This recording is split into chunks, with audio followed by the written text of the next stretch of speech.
Hello, everybody. Welcome back to Valecast. My name is Simo. Today I'm joined by Callum. Say hello, Callum. Hello, Simo. How are we? Very well, mate. Very, very well. How are you? Good. Yeah, really good, really good. Lots of kind of positive updates that we've seen over the last couple of days. So hopefully, it's the start of the kind of build up to the new season. The pre-season's well underway as well now. So yeah, really can't wait to get back to Princess Royal now. That's the thing. We've been talking about the Euros and seeing all this football getting played and fans coming back at the stadiums. I just can't wait to get back up to Banff and along to Princess Royal Park. I am going along to Princess Royal Park tomorrow evening to do the 50-50. And that'll be my actual first visit to the ground, which I'm really looking forward to. Long time in the making as well. Before we start, just want to give a thank you to our sponsors, Motive. Our show is brought to you every week by Motive, our partners. And we've got a few bits of news before we come on to everything that we've got to go over. We have a position for a kit assistant. Get a bit of experience to get a youngster in to help our kit man. I think it's a wee bit of money every it's 2 nights a week. Am I right, Callum? Yeah, so there's a couple of, I think the exact kind of requirements for that. There's a couple of training sessions and things like that to go to each week, plus obviously match day itself, just to kind of lend a hand, because it is obviously, I think it's one of those jobs that is kind of taken for granted, particularly at our level. Obviously the players, have the luxury of kind of, well, maybe not last season with COVID, obviously, but, in normal times have the luxury of walking into the dressing room and it's all ready for them and all washed and laid out and everything. But, there's a hell of a lot of work goes into that. Even, as I say, even at our level, there's still a lot goes into that for both home and away matches. So yeah, it's just an extra pair of hands. There is a wage associated with that as well. I mean, it's obviously, with the level of football that we play at and the setup of the club and stuff, it's not going to be an astronomical wage that this person will take in, but it will certainly give them a bit of experience and get to see behind the scenes of their local team. Obviously, they'll get into all the games for free. They become part of the club setup. So yeah, hopefully we can entice a willing person into that position and give them an opportunity. So yeah, really good chance for them. Plus, obviously, we've got we put out another appeal the other day for volunteers as well for the new season. So, there's a number of positions, both behind the scenes and more kind of match day focused, that, we'd really love to have some extra pairs of hands available on a match day, particularly if hospitality and things like that comes back as well, at the same time as fans coming back. So we'll keep you posted on all of that. But yeah, if you're interested in, giving a couple of hours a week, whether that is, as I say, more of a behind the scenes role, maybe with the club admin side of things. I know we're looking at kind of assistant secretary and things like that, really important documentation to be done each year for the club's returns and things. So, if anybody's interested in giving their time for that, then that would be much appreciated, as well as I said, the match day volunteering, which is really the kind of bread and butter of our club. And, I've said it until I'm blue in the face hundreds of times, we couldn't do this without our volunteers, whether it is that, man in the turnstile, going around selling the halftime raffle tickets, and pouring the beers in the sponsors lounge, all those kind of things are so important to a club, especially at our level, that again are kind of the unsung heroes of Deveronvale. And we would always be really grateful for anybody else that wants to come in and get involved. So yeah, that's my sales pitch for the evening. It takes a village. It certainly does. You can get on the website deveronvale.co.uk, and our websites like our YouTube, our Facebook, Instagram, Twitter. You can get through there on details of the kit assistant job. Failing that, if you want to just send us a direct message via any of our pages, that's perfectly fine as well. We will get back to you. Me and Callum man them ourselves. What else do we need to go on to? We need to go on to our first pre-season result, and I tell you what, yes, it could not have went better.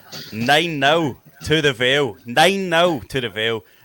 Who we get? Whitehall, wasn't it? Whitehills, yeah. Whitehills. Yeah, so a great start to a pre-season. Jim has probably got a lot to think about now, because you can't. They know you can't really pick out things that went really wrong in a match. It's one of those games. Yeah, I mean, obviously, first game back as well, and I'm not sure how far into pre-season White Hills are themselves as well, because they're a great setup over there too. So certainly, I think that's a scoreline that maybe. Maybe slightly flatters us, I suppose. But again, playing at a different level as well. So that's all got to be taken into account. And the boys would have been absolutely busting to get on that pitch, I'm sure. So that certainly sets the tone for the rest of pre-season. So they've maybe not done themselves any favours with that result, I suppose. But no, you can't ask for more in a first game back. But as you say, I mean.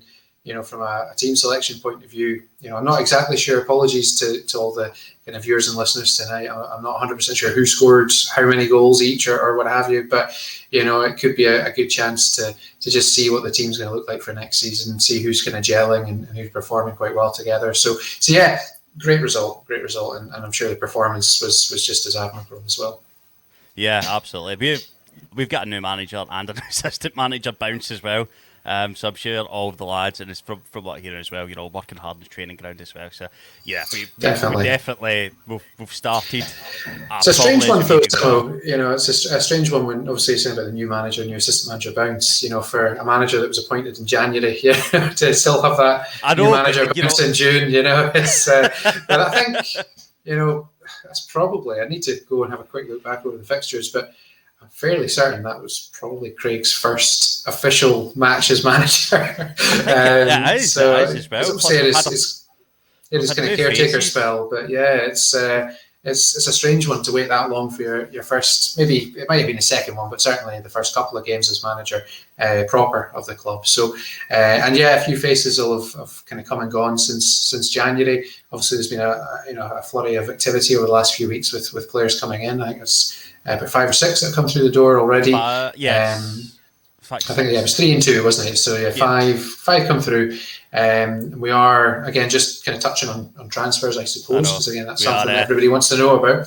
A couple of things cooking. We are.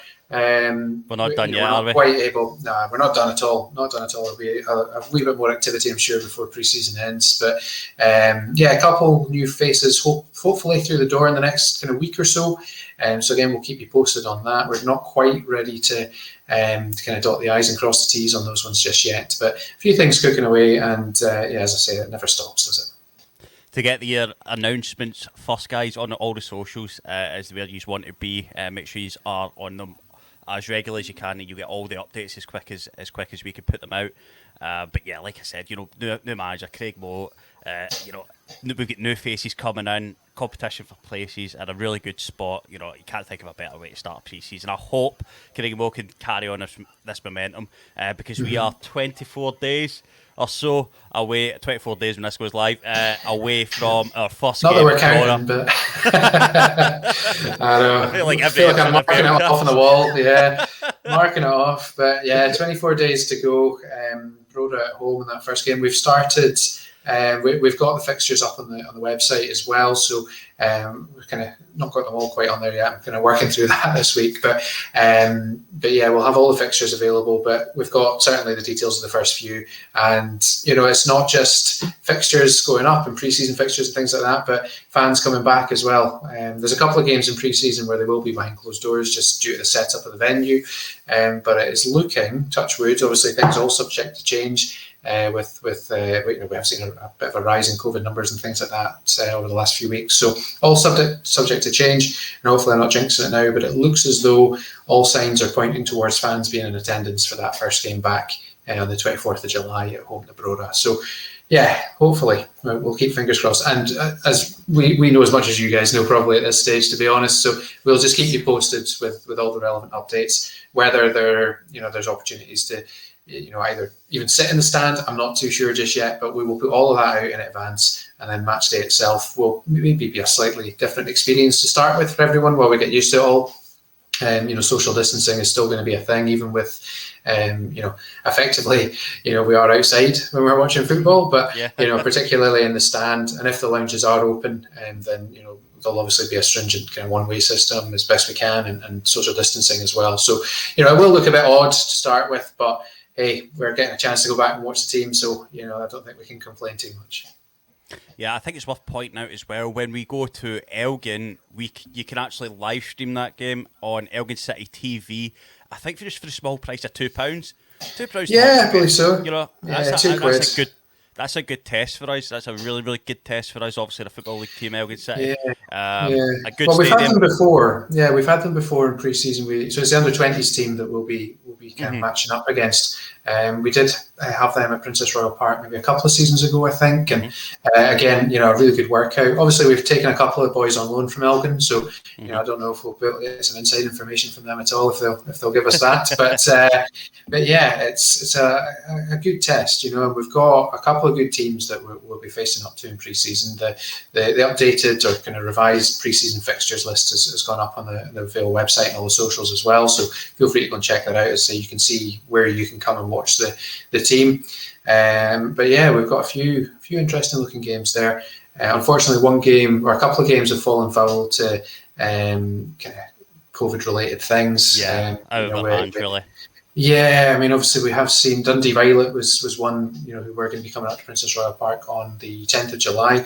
Dundee is an area of the country that has had a wee bit more kind of exposure to COVID over the last couple of weeks, with their numbers being significantly higher than most places. So just to be on the safe side, and 10th of July is still a wee while away, but just to be on the safe side, it was felt that game should be cancelled, and I'm sure we'll hopefully get that rearranged for next year's pre-season, all going well as well. But yeah, it's we seem to be motoring along nicely, towards some form of normality for football and life. Hopefully coincides with that together. But yeah, just keep your eyes peeled. We'll keep you updated with any new news that comes through around restrictions or being able to watch the game, whether it's live streamed. As you say, we've got the Elgin City TV link up that you can go on. I think it's £1.99, £2, something like that. You can watch the game, and we're continuing to work away in the background on some new ideas for the Vale kind of online presence as well.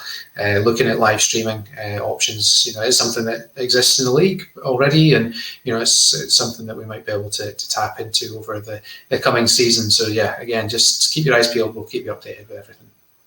Yeah, absolutely. A big part of what I'm going to be doing, what I'm going to be striving for the club, is going to be bringing in an access to Vale when you're not just at the ground, outside that. If Vale fans that have moved away, they get in touch all the time. It's strange to think. It's fantastic. It's absolutely fantastic. Seeing the kind of interaction that we get from folk away from Banff, as you say, and I speak quite regularly to the guys down at Kit Locker, who also look after our kind of online shop for all your replica kits and things like that. So again, feel free to go and buy your Vale kits for the new season.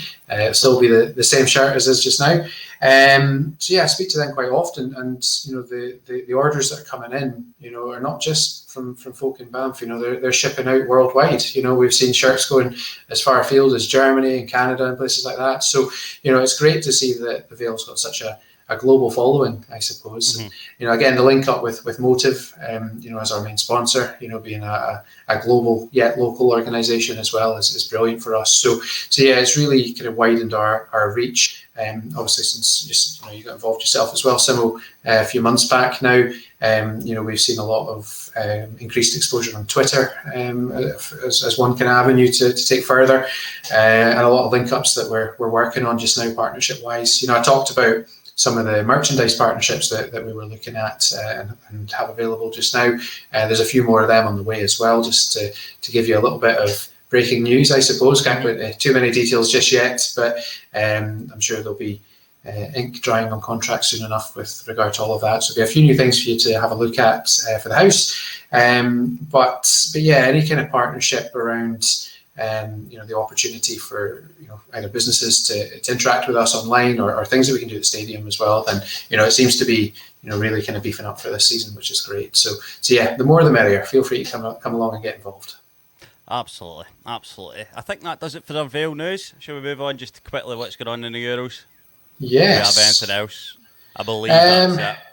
I think that's about it, to be honest. There's probably something that we've missed. If we've missed it, we'll put it up on social media, or we can talk about it next week. So yeah, we'll be starting the countdown to the new season, in a couple of Valecast time probably. You know, we're still going to talk about the Euros obviously as we get to the end of that competition on the 11th of July, I think it is, and then it will be everything pointing towards Brora at home on the 24th. So yeah, but anything that we've missed this week, we'll certainly keep you updated.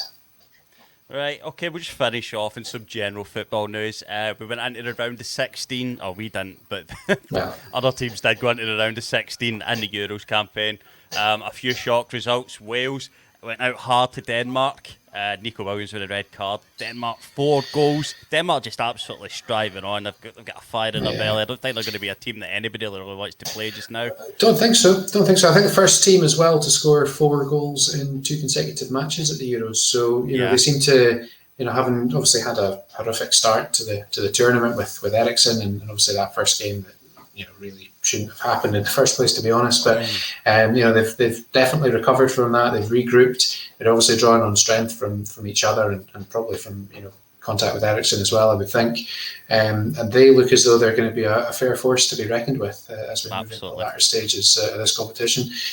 Feel sorry for the boys from sending them off. Obviously, we had them on last week to talk up Wales and say how we were going to be supporting them for the rest of the tournament, probably. And away they go the next week. So yeah, apologies to the boys if we've kind of jinxed it there for them. But again, a decent enough campaign for the Welsh.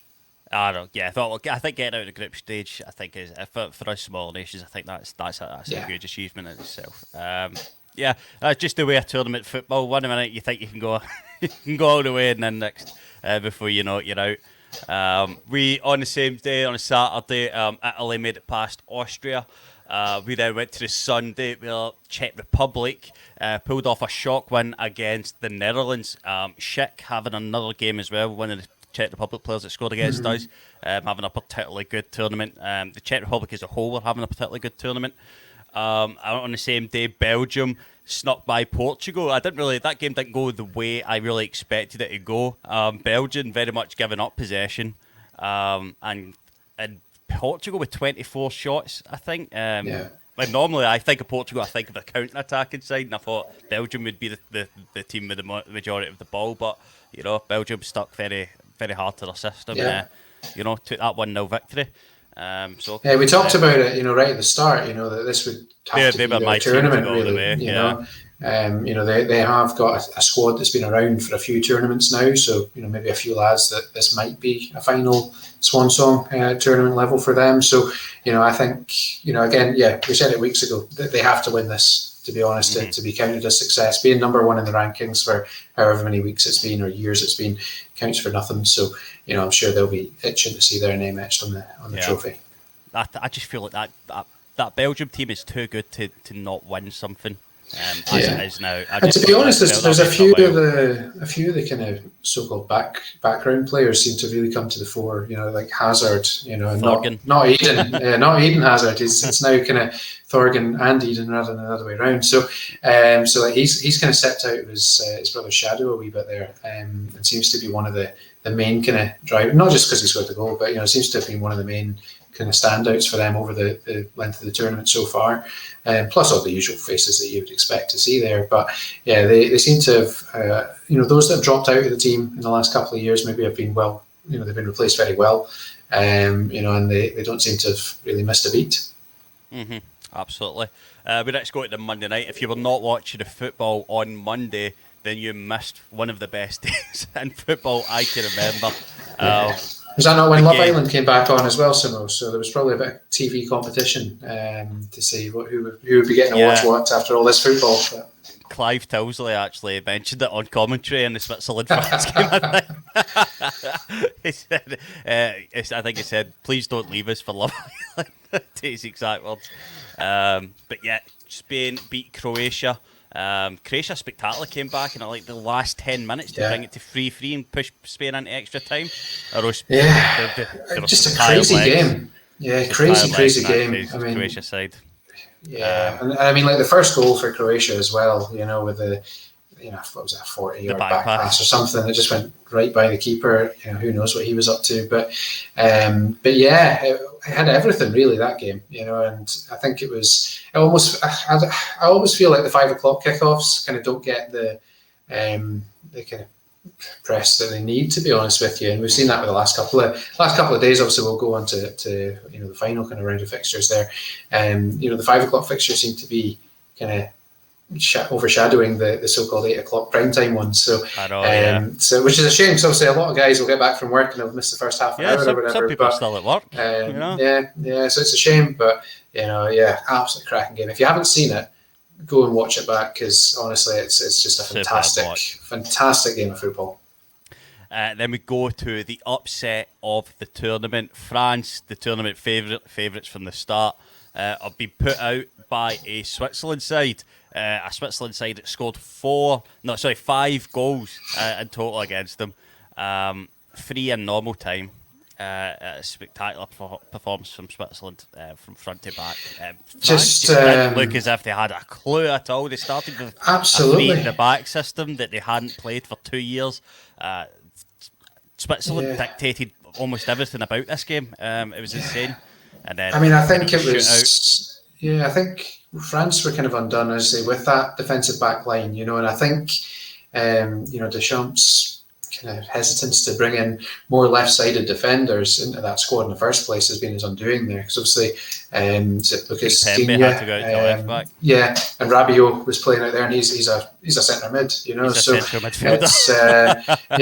They just never got going, as you say. And I was reading today, the amount of kind of arguing that was going on within that French squad during the game itself was obviously not healthy. A couple of great goals as well. It wasn't a scrappy 3-3, that's for sure. No. It was, again, they came back from 3-1 down as well, I think, Switzerland. So, credit to them. They looked dead and buried, when that third goal went in, and obviously, Pogba scored a fantastic goal. Superb. Absolute brilliant goal. One of the goals of the tournament Top for bins. me. To have the confidence to kind of, or the composure more than confidence, I would say, to kind of caress that ball into the back of the net was just wonderful to watch. So they looked dead and buried, the Swiss, and they just never wrote themselves off. And I think that's probably a lesson that can be passed down to youth players, at any level of the game. Is if you do go behind, is to not just put the head down and throw the towel in. You can see how that Switzerland team really played for each other. Coming back in, obviously it was a great finish to the game for them, and then obviously went on to win it in after extra time with the penalties, and it was the main man, Kylian Mbappe, that kind of fluffed his lines. I tell you what, Carl, for the last pen. I put it in my group chat. I was like, I could smell that he was going to miss that penalty on the walk-up. I just felt, because he's not a very impressive match. I don't know. Yeah, that's the thing. I was seeing today, Callum McGregor's got more goals at the Euros than Kylian Mbappe, which you wouldn't expect to see. But I wasn't sure when I saw him coming up fifth, because France had put a lot of defenders up, for the first 4 penalties. I think it was pretty much all their back line. So did Switzerland. So did Switzerland. And actually, great penalties from the lot. Yeah, I was going to say, some actually superb penalties. Absolutely. You often see that, maybe the pressure of being the main man up front, taking a penalty, there's maybe that extra weight on your shoulders. Obviously, Mbappe was the youngest member of that French squad as well.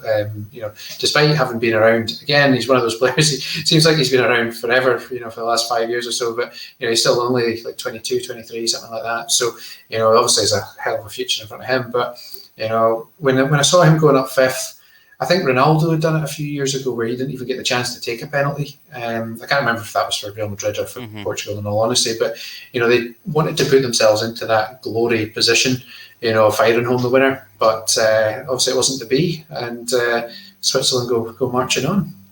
Absolutely. And the celebrations were absolutely wild. But what an upset. All credit to Switzerland. I hope they can bounce on, because they've expended quite a lot of energy in that game. We next go to yesterday, where England beat the Germans. Germany played their worst game of the tournament by far against England. I thought they were so poor for the entire. You know what? They were so lucky to sneak through the groups, to be honest with you. I know they ended up in, it was maybe second place that they did end up in that group, but up until 10 minutes to go, or whatever, they were bombing out. So I must admit, I haven't seen all of the German games. I think maybe I've seen the two of the group ones, and then obviously the England game. they look a shadow of their former selves, to be honest with you. I think it's a good time for change. Obviously, a new manager will be coming in after the Euros. They'll probably see, like, some of those players that came back, maybe Hummels and Muller and all that. That could well be the end of their international careers again. We'll see. But I mean, there's some good young players that they've got. I really rate. Is it Gosens? That kind of came out of nowhere for me. I hadn't really heard of him before, but I thought he was a good performer for them. But the so-called bigger names kind of just didn't turn up. So Berners was nowhere near that. Kai Havertz, difficult team. Toni Kroos is probably the only one that had a decent game in midfield. Goretzka, a player that plays for Bayern Munich, Champions League winning Goretzka, had a shocking game. Muller had a shocking game. Mats Hummels actually had a decent game, kept Germany in it, probably longer than they had any right to be, to be honest. I mean, it's just a poor game for Germany. And credit to England for going and snatching the win. Absolutely. I mean, for me, looking at the, looking at the draw, you'd struggle to see, any team other than England now, making it to certainly semi-finals, but I would expect to see them in the final. To be honest, now looking at that draw, I'm not sure exactly who they would play in the semi-final, but we'll go on to who they'll play next, I suppose, with the 8:00 game last night with Sweden and Ukraine, which was another humdinger of a match, to be honest with you. It certainly wasn't a boring one. Another red card. I think there's probably more red cards in the round of 16 than there were in the group stages, to be honest. But another. No, I mean, it was an exciting game. It wasn't one. The first half was a wee bit. I used the Joey Barton for the boring. I did switch off in the first half, I must admit. I went on to watch a rerun of Would I Lie to You? So, and then came back to watch the football. So I'm glad I came back to it anyway, because it was a great kind of second half, extra time itself, and obviously winning it in the 121st minute to break Swedish hearts as Ukraine booked themselves that match up against England now. So yeah, I'm looking forward to the next round. I was kind of losing interest, I must admit. I know we come on and speak about it every week, so I have to watch it. I have to know what's going on. And even, just as a football fan, I'm not going to life of a up at a major tournament. But yeah, I feel like I just watched too much football. So I was glad to maybe get a couple of days break, and then we'll go again in the quarterfinals. so yeah, back on it. Okay, just to finish up, the quarterfinals. The first quarterfinals is on Friday. At 5:00, you have your Switzerland-Spain. And then the 8:00 kickoff is the better of those two matches, in my opinion. Belgium, Italy. About the tie of the round, I would say that one.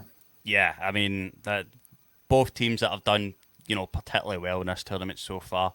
And then on the Saturday at 5:00, you have Czech Republic and Denmark, and then both the teams that are on form really. It'll be an interesting one. I'm predicting goals for that one. Watch it go be a 0-0 now. And then on the 8:00, you have Ukraine, England, where the mighty Ukrainians are going to absolutely do us all a favour. You'd love it if they did, wouldn't you? It's such is life. But hey, that's the thing. I mean, I suppose we've got to put on our hat of diplomacy. England are now the only home nation left in the tournament, so we obviously will wish them well. Just as the same now with any team. We don't have an interest as such in any of those teams that are left, so we'll just enjoy the football. And you know what, whoever puts in the performance and wins that trophy in the end will be worthy winners, I'm sure. It's pretty much business as usual for us Scotland fans, and I go back to watching tournament football without really having any stakes in it. Absolutely. I mean, it's something we're all very used to at this point. Definitely. We just hope that. I mean, as I say, we wish every team in there well. We'll hope that Ukraine can do us a favour, because I don't want to hear any more 66 and all that kind of stuff. So come on, Ukraine. Right, I think that's going to finish up us at Valecast. Once again, thank you to our sponsors at Motive. Make sure you check out the Deveronvale positions on our website, and we are back for you every Thursday at 7:30 p.m. We're still going to do a live show at 100 subscribers, so make sure you subscribe, make sure you like the video. It helps us out a lot, and we will see you in the next one. Cheery bye.